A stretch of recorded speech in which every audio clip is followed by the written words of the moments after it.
Hola, ¿qué tal? Bienvenidos a este estudio de Salmos. Espero que lo disfruten, espero que estén preparados porque hoy vamos a recibir cosas buenas para nuestra vida. Muchas de las veces lo que pensamos, eso proyectamos o eso vivimos. Es más, lo que pensamos y en lo que creemos, eso somos. Y hoy vamos a ver cómo cuando David fue ungido por rey, no fue inmediatamente rey, sino tuvo que esperar un tiempo, un proceso en el cual el rey que estaba gobernando, Saúl, pues se puso celoso por sus victorias de David, por las cosas que él había hecho, pero no únicamente por eso, sino porque no quería que gobernara, lo quería matar.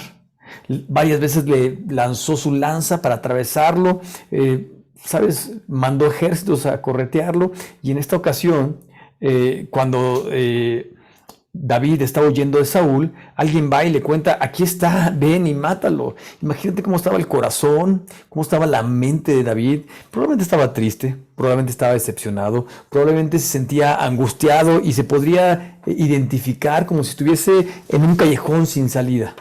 ¿Sabes? ¿Qué hacer en caso de problemas? Vamos a ver cómo este Salmo 54 nos aconseja a cambiar nuestra forma de pensar, nuestra forma de creer y nuestra forma de actuar, por supuesto, para bien, porque tenemos que enfocarnos en Dios, tenemos que prepararnos en Dios y tenemos que ejercitar nuestra fe cuando alguien quiere hacernos algo malo o cuando estamos viviendo una situación difícil en la vida. Dice el Salmo 54, permíteme te lo leo, vamos a analizarlo en grupos de versos, del verso 1 al verso 3, dice, oh Dios, sálvame por tu nombre, con tu poder defiéndeme. Oh Dios, oye mi oración, escucha las razones de mi boca, porque extraños se han levantado contra mí y hombres violentos buscan mi vida. No han puesto a Dios delante de sí. ¿Sabes? Es un ser humano como tú y como yo que se siente solo, que se siente aún y cuando sabe que ha intentado hacer la voluntad de Dios, ha hecho hacer el bien, hay gente que lo persigue, hay gente que habla mal de él, hay gente que quiere incluso, como decíamos, quiere acabar con su vida. Y es por eso que David dice, oh Dios, sálvame por tu nombre, con tu poder defiéndeme, clama a Dios de todo corazón. Y eso es lo que tú y yo tenemos que hacer cuando tenemos problemas. Corre a Dios. No corras a la cantina, no corras a ninguna parte. Corre a Dios. Lo primero que tienes que hacer cuando tienes una circunstancia difícil es clamar a Dios, ve a Dios. Desahógate con Él.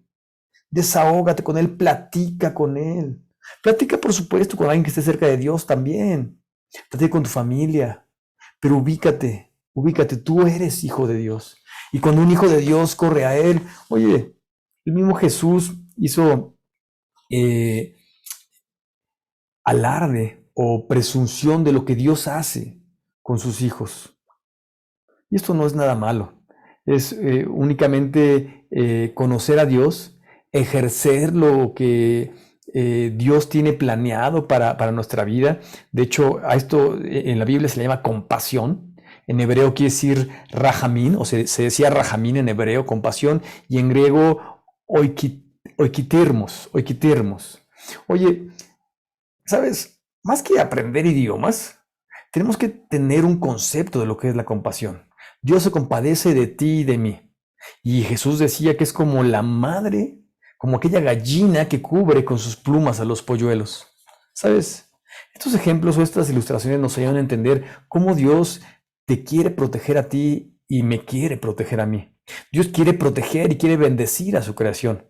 Pero cuando tú y yo hemos tomado la decisión de creer en Dios como nuestro único y suficiente Salvador, cuando hemos tomado la decisión de ser sus discípulos, nos trata y nos cuida en forma diferente. ¿Sabes? Somos sus hijos. Somos sus hijos. De hecho, podemos presumir que somos sus amigos. Jesús dijo que ahora somos sus amigos porque Él nos reveló las cosas que el Padre le había revelado. Primer punto, cuando tengas problemas, cuando estés en caso de emergencia, corre a Dios. Segundo punto, permítete confiar en Dios. A veces decimos, deja que Dios entre en tu corazón y dale la oportunidad. No, tú date la oportunidad de confiar y de creer en Dios.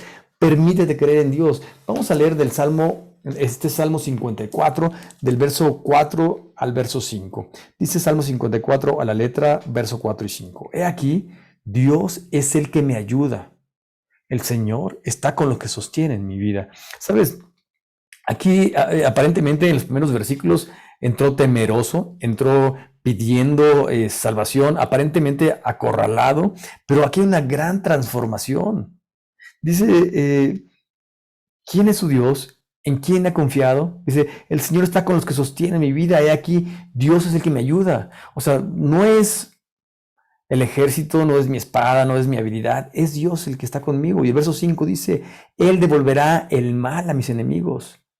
Córtalos por tu bondad. ¿Sabes? David ya conocía a Dios, ya podía expresarse de Dios, podía saber qué es lo que iba a hacer Dios con su vida, porque conocía su palabra, porque había experimentado su fe. Y cuando tú y yo experimentamos la fe en Dios, vamos creciendo, vamos madurando y vamos avanzando en fe. ¿Sabes? Ese joven, adolescente, pequeño, sin fuerzas, que mató a un gigante, a Goliat, cuando todo el ejército de Israel estaba temeroso, había experimentado antes el poder de Dios cuando fue pastor, cuando vio que él podía defender a sus ovejas de animales feroces. Bueno, tú y yo nos tenemos que permitir a nosotros mismos ejercer nuestra fe, confiar en Dios, soñar en Dios, esperar en Dios. ¿Recuerdas? En el Salmo 53 veíamos como había que planear. De hecho, David planeó cuando fue a enfrentar a Goliat, agarró no una piedra, agarró varias, porque sabía que tenía varios hermanos. ¿Sabes? Tú y yo tenemos que aprender a confiar en Dios, a sabernos, a sentirnos sus hijos, a sabernos, a conocer sus planes, a ejercer nuestra fe, aprender a esperar en Dios. Pero, ¿sabes? También tenemos que aprender a gozarnos en Dios, a alegrarnos en Dios. Permíteme, te leo el verso 6. Salmo 54, verso 6 dice la letra, voluntariamente sacrificaré a ti, alabaré tu nombre, oh Jehová, porque es bueno. No dice porque estoy obligado, no dice porque así manda tu ley, no dice porque pues, no tengo de otra, porque así hacen los demás, porque es Shabbat, porque el Shabbat tenemos, no dice porque voy a las fiestas, no dice nada, dice voluntariamente. ¿Sabes? Cuando tú hagas algo hacia Dios, especialmente alabarlo, hazlo voluntariamente. Cuando tú vayas a dar una ofrenda, cuando tú vayas a hacer algo por alguien más, hazlo voluntariamente, no te sientas obligado. Eso es el verdadero amor. Eso hace Dios en nosotros porque Dios es amor. Que tú y yo lo que hagamos en pro de otros o lo que hagamos, no quiero decir en pro de Dios, pero reconociendo los atributos de Dios, que lo alabemos con nuestro estilo de vida, no únicamente con acciones de cánticos, que también es alabar a Dios, o con acciones hacia otras personas de beneficio, porque también cuando tú y yo ayudamos al pobre, a la viuda, estamos alabando a Dios. Cuando tú y yo somos correctos en casa, cuando respetamos a la esposa, al esposo, cuando cuidamos a la esposa, al esposo, a los hijos, estamos alabando a Dios, estamos siendo responsables del primer ministerio que tenemos con Dios. Hace tiempo hablaba con una hermana de Honduras que hoy vive en Estados Unidos y hablábamos acerca de eso, de cuán importante es que seamos responsables con las cosas que Dios nos ha dado. Y el primer ministerio de un misionero, de un pastor, de cualquier cristiano, es su familia. De hecho, hay un dicho mexicano que dice que no tenemos que ser lumbrera o lámpara de la calle y oscuridad de la casa. No, tenemos que vivir la palabra de Dios en casa especialmente. Gózate, alaba a Dios. Él siempre es bueno, siempre es fiel. Hazlo voluntariamente, sea agradecido con Él, agradécele. Dile que platica con Él, dile cuánto lo amas. Dile cuánto le agradeces lo que Él ha hecho para ti. Mandó a su Hijo Cristo Jesús para que muriera en la cruz del Calvario, por amor a ti y a mí, para salvarnos, para que tengamos vida eterna. Y como último punto, recuerda que el tema de hoy es ¿qué hacer en casos de problemas? ¿Qué hacer en casos difíciles? Permíteme, te leo el verso 7, te recuerdo, estamos en el Salmo 54. Dice la letra, porque Él me ha librado de toda angustia y mis ojos han visto la ruina de mis enemigos. ¡Wow! ¿Sabes qué? Está viendo el futuro y no es porque sea un pitonizo o un profeta, que la palabra profeta aquí dice el que habla por Dios, pero algunos se utiliza también como para vaticinar, para adivinar el futuro. No está haciendo eso, está ejerciendo su fe, está teniendo una visión de lo que Dios va a hacer en su vida y es algo que tú y yo tenemos que hacer. Vislumbrar el futuro, y no es que, ya di varios ejemplos, es que tengamos fe en Dios y que apliquemos la fe en Dios. que sepamos lo que Dios puede hacer con nosotros, que estemos tranquilos, que estemos confiados. Por supuesto, que planeemos, que actuemos, que tengamos metas y objetivos claros, alcanzables a corto, a mediano y a largo plazo. Pero ¿sabes una cosa? No depende de nosotros, depende de Dios. Así es que descansemos en Dios.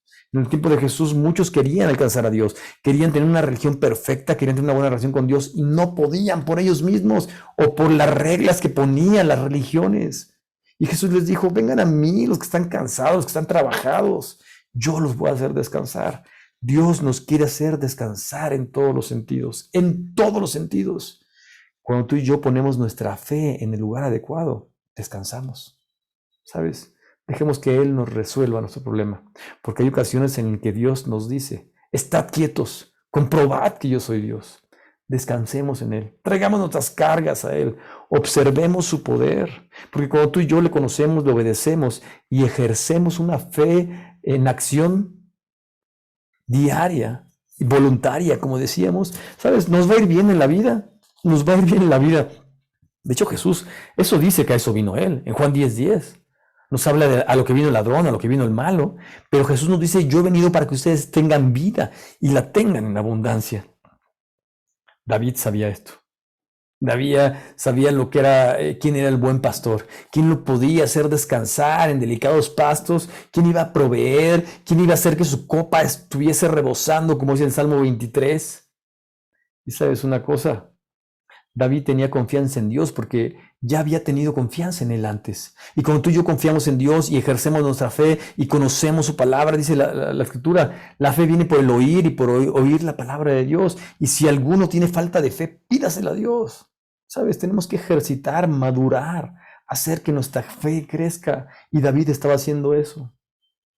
Dejemos que Él resuelva nuestra situación, nuestra problemática. Descansemos en Él. Y cuando tú y yo aprendemos a descansar en Él, a confiar en Él, a obedecerle, a entregarle todo lo que nos pide, ¿sabes qué? Observa el espectáculo, porque Dios trae bendiciones para tu vida y para mi vida cada mañana y quiere que tú y yo observemos y disfrutemos las bendiciones que Él tiene preparadas para nosotros.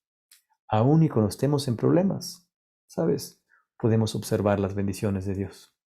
Hagamos paso a paso lo que este Salmo 54 nos recomendó, corramos a Dios, permitámonos confiar en Dios, gocemos en Dios, alabémoslo libremente, voluntariamente, hay que estar alegres por fe, pero también dejemos que Él lleve nuestras cargas, dejemos que sea realmente Él quien resuelva nuestro problema y por supuesto, obedezcámosle, esforcémonos y seamos valientes. Pongamos esto en práctica. Salmo 54, te espero la siguiente semana con el Salmo 55. Que Dios te bendiga y que tengas una excelente semana. Hasta pronto.